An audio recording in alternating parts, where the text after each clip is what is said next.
Women's Mental Health, Part 2. As we move to eating disorders, we'll begin by looking at anorexia nervosa.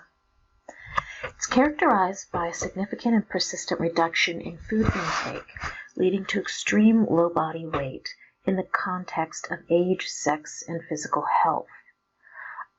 It is a relentless pursuit of thinness. It is distortion of body image and intense fear of gaining weight. And it's extremely disturbed eating behavior. Many people with anorexia see themselves as overweight, even when they are starved or severely malnourished. 0.6% of the U.S. population will have an occurrence of anorexia in their lifetime, and it is 3 times higher for females than males. The average age. It's important to note that cross-cultural research disputes the hormone hypothesis. People suffering with anorexia nervosa are highly unlikely to seek treatment. Bulimia nervosa is characterized by binge eating, which is eating a large amount of foods in a short time, along with a sense of loss of control around that eating. And then it is followed by some type of behavior for a purge. We often think of it as vomiting. It can be excessive use of laxatives, diuretics. It can even be an excessive amount of exercise. Unlike anorexia nervosa, people with bulimia can fall within the normal range for their weight. Like people with anorexia nervosa, they often fear gaining weight, want desperately to lose weight, and are intensely unhappy with their body shape and size. People suffering from this illness are much more likely to seek treatment than those suffering from anorexia nervosa. About 0.3% of the population will suffer from bulimia at one point in their life, and it's 5 times higher for females than it is for males. And the onset is about the same age as anorexia nervosa. The third most common eating disorder is binge eating disorder. And similar to bulimia, there is a binge eating episode, but unlike bulimia nervosa, there is not a purging. This illness impacts 1.2% of the population at some point in their life, and it's twice as high for females as it is for males. Women are significantly more likely than men to develop anxiety disorders. Panic disorders are the experience of panic attacks that occur without warning. For sufferers of panic attacks, it often feels as though they are having a heart attack or are going to die at any moment. Agoraphobia is another anxiety disorder. It's a very strong fear of venturing out in the public, and it doesn't happen overnight. It can be a stressor that makes the person suffering with this illness feel that the outside isn't safe, and so they may slowly begin to say, well, I just won't venture into this neighborhood or that neighborhood. And the fear of being out begins to make their world very small until many of them don't venture out of their home or far out of their home.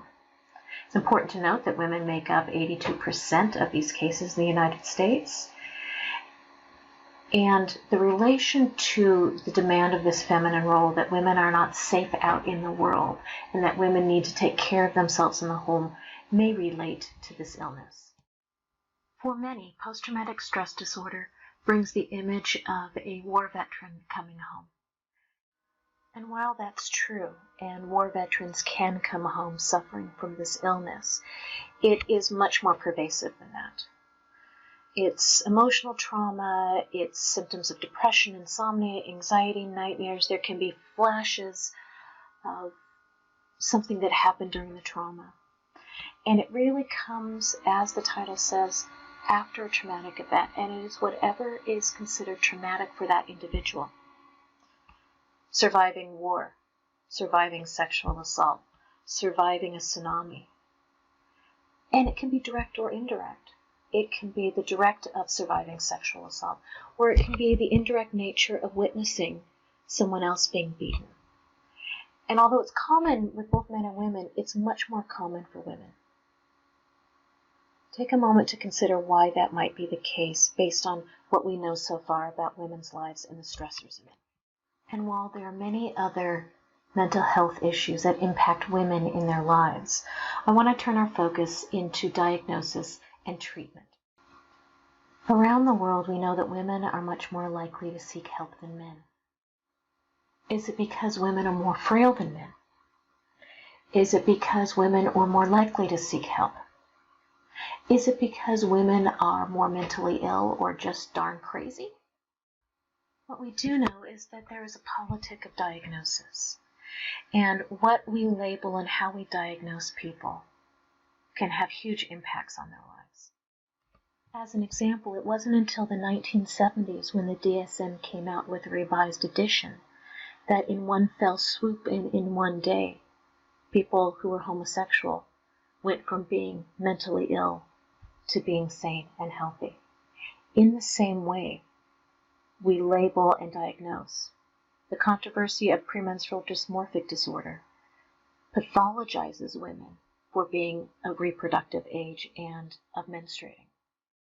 Should we have something called the delusional dominating personality disorder that is attached to any man that thinks he is better than a woman? If you think that's ridiculous, then begin to look back at some of the other diagnoses that we have for women. So then what do we do, and how do we provide assistance to those in need? What matters in psychotherapy? Well, based on research, we know that it's not whether the person has a PhD, a PsyD, an LCSW, an MFT, or they're a paraprofessional. It depends on the values of the therapist in the creation of the therapeutic process, their ability to be non-sexist, and their ability to help elevate their client, build a bond, build a healthy connection. Feminist therapy, non-sexist therapy, humanistic therapy, they all have things in common. They demystify the therapist-client power relationship. The therapists that do this work really pay attention to what's going on with them. They check themselves before they go in a room with a client and during the process with the client so that they're not projecting their issues, problems, or feelings onto their client.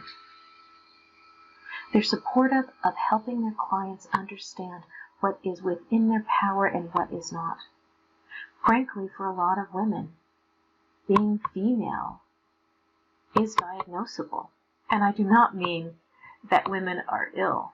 I mean the lot that many women have is depressing, is anxiety, can create trauma, can create panic disorders, can create ruminations in one's mind of being mansplained and gaslighted continuously. So it's eliminating those issues and helping a client understand what choices she can make. It's important for that therapist to have cultural competencies, to check their own heterosexist bias, and to really have a feminist approach with their clients, being aware of differences and similarities, taking the time to learn and know the client's culture. If someone sees dead people and talks to dead people, it doesn't necessarily mean that they have any illness whatsoever. It could be cultural, it could be spiritual. It's important to understand that diagnostic categories are shaped by expectations arising from gender and culture. Women are reacting to real and often intolerable pressures from the environment. And unfortunately, diagnosis and treatment of mental health disorders outside of feminist therapies often perpetuate sexist biases. So I leave you with something to think about, and that is to consider to what extent you think that being a mentally healthy woman entails different qualities than being a mentally healthy man.